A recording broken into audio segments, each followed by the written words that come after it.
Hello दोस्तों, नमस्कार। जैसे कि योग्य सीरीज में हमने कल सीखा था कि 0 डिग्री का कोण कैसे निकालें।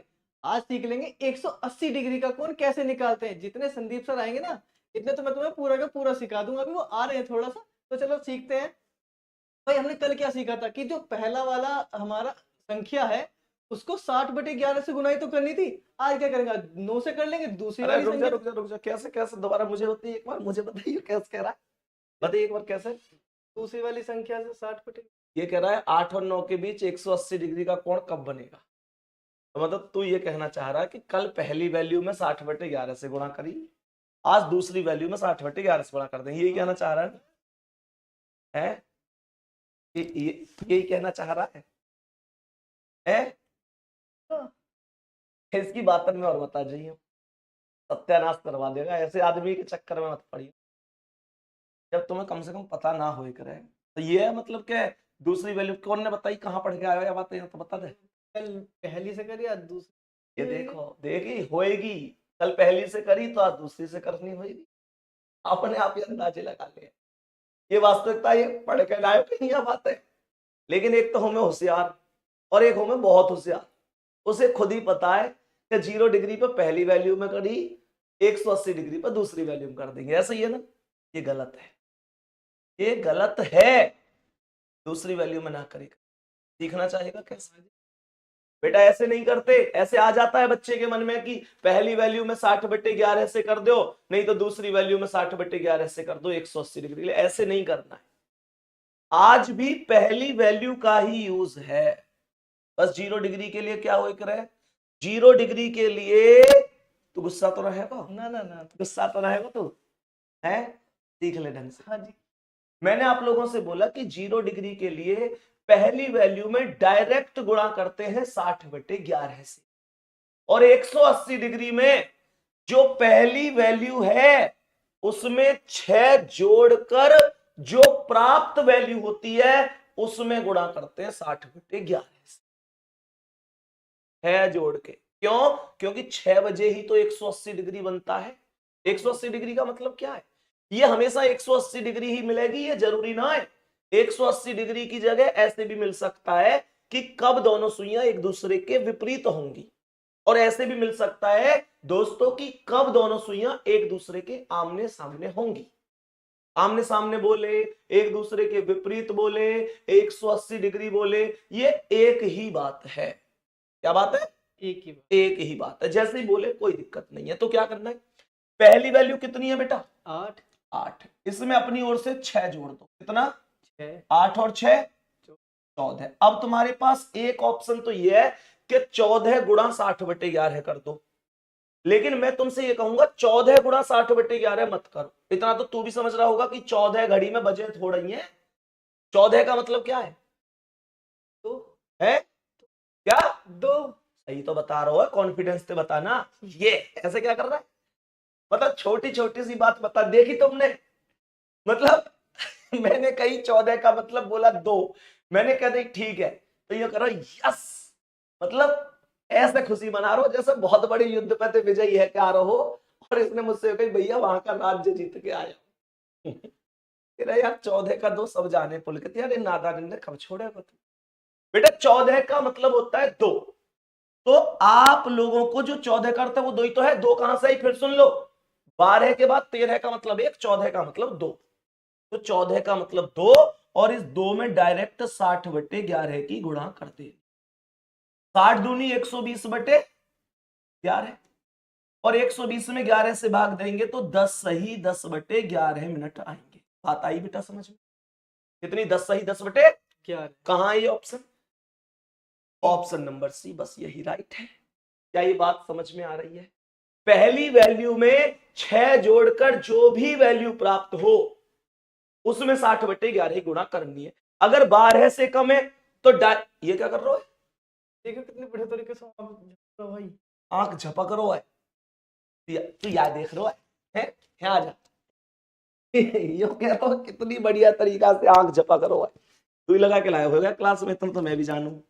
ध्यान से सुन मेरे दोस्त, नेक्स्ट क्वेश्चन पे आओ। ये नादानी नहीं होनी चाहिए, इन पे फोकस मत करें।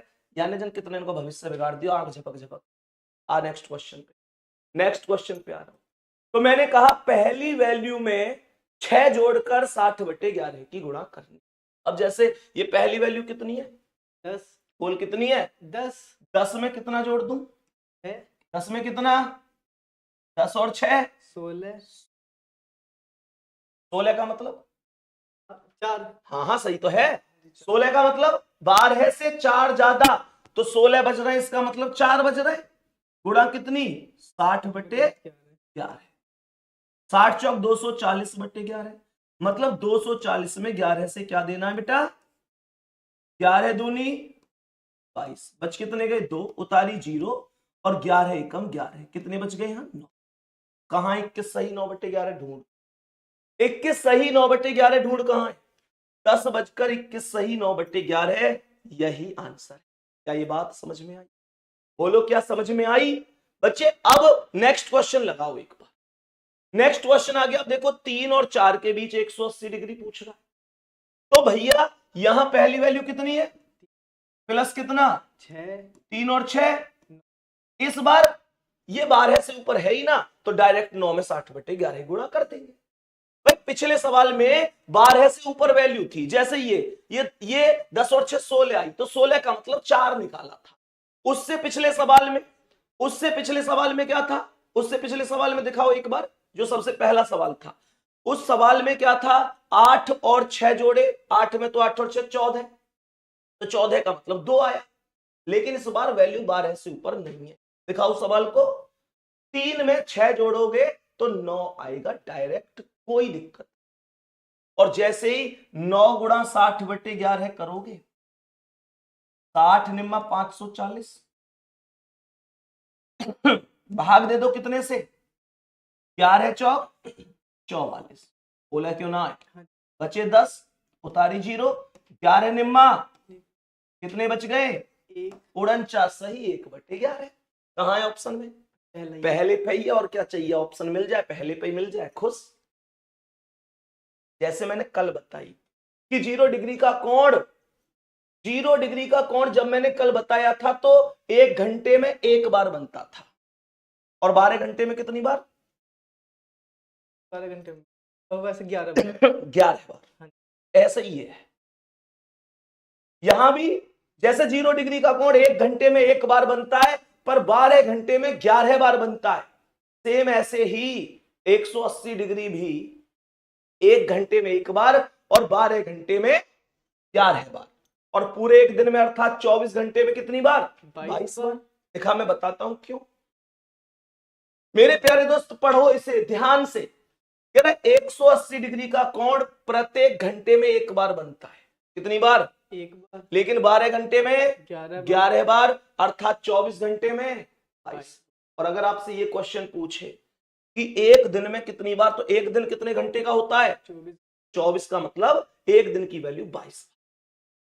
अब तुम कहोगे यहां भी वैल्यू कहां कम हुई है, लेकिन ये तो समझ में आ रही होगी, जब कल 180 डिग्री जब कल 0 डिग्री की वैल्यू कम हो गई तो आज 180 की भी कम हो जाएगी।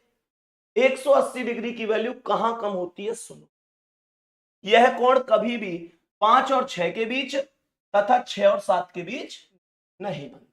बात आ रही है समझ में? अब सुनो, 5 और 6 के बीच क्यों नहीं बनता? जब तुम 5 और 6 के बीच 180 डिग्री बनाओगे ना, तो क्या ट्रिक बताई? पहली वैल्यू कितनी है? प्लस कितना? 6। 5 और 6 11। 11 गुणा 60/11 करोगे तो 11 से 11 खत्म। क्या मैं इसे 5:60 बोलूंगा?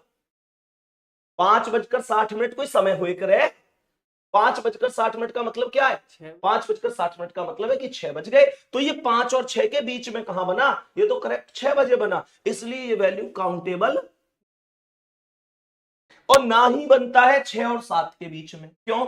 जब तुम 6 और 7 के बीच में 180 डिग्री का कोण बनाओगे तो कैसे बोलोगे? 6 और 6 और 12 गुणा 60/11, 12 छिंग 72, तो ये 720/11 आएगा। 720 में 11 से भाग दोगे तो ये आएंगे 65 सही 5/11। मैंने कल भी बताई कि 65 मिनट तो होती ही नहीं है, इसलिए ये वैल्यू भी काउंटेबल नहीं है। दोस्त ये बात समझ में आई? मैं उम्मीद करता हूं कि कल 0 डिग्री जितना अच्छा तुम्हें समझ में आया होगा, 180 डिग्री उतना ही आज भी आपको समझ में आया होगा। अब कभी ना आप 0 डिग्री गलत करेंगे ना 180 डिग्री। फिर से दोहरा रहा हूं, 0 डिग्री के लिए पहली वैल्यू में डायरेक्ट 60/11 की गुणा कर देते हैं, और 180 डिग्री में पहली वैल्यू में 6 जोड़ेंगे, फिर जितना प्राप्त हो रहा है उसमें 60/11 की गुणा करेंगे। और प्राप्त में भी एक बात ध्यान रखनी है, अगर वैल्यू 12 से नीचे प्राप्त हो रही है, जैसे 1 और 2 के बीच पूछा तो 1 और 6 7, 2 और 3 के बीच में पूछा तो 2 और 6 8, 3 और 4 के बीच में पूछा तो 3 और 6 9, ऐसे करके 4 और 5 के बीच में पूछा तो 4 और 6 10। लेकिन अगर वैल्यू 12 को कूद रही है तो उनका अर्थ सोच के लिखना है। जैसे मान के चलो आपसे कह रहा है कि भाई 8 और 9 के बीच में, तो 8 और 6 14, 14 गुणा 60/11 नहीं होना, 14 का मतलब तो आपसे कह रहा है कि जैसे कि 9 और 10 के बीच में, तो 9 और 6 15, 15 का मतलब 3, 15 गुणा 60/11 नहीं 3। समय जो रखना है वो 12 से कम ही वाला रखना। बात आ गई समझ में? एक सवाल मैं आपसे पूछूंगा कमेंट में, मेरे प्यारे दोस्त मुझे बताना इस होमवर्क का आंसर। मुझे बताओ कि अगर 2 और 3 के बीच में मैं आपसे पूछूं कि 180 डिग्री का कोण कब बनेगा, तो आपका आंसर क्या हो सकता है? एक ये क्वेश्चन, और दूसरा मेरे प्यारे दोस्त, अगर मैं आप लोगों से पूछूं कि बताओ कि मुझे बता दो चलो आप लोग, कि अगर मैं पूछूं कि 9 और 10 के बीच में कब 180 डिग्री बनेगा, इन दोनों सवालों का आंसर कमेंट में जरूर बताना क्या आंसर हो सकता है मेरे प्यारे दोस्त। बाकी मिलते हैं अगली क्लास में। धन्यवाद, नमस्कार, जय हिंद, जय भारत।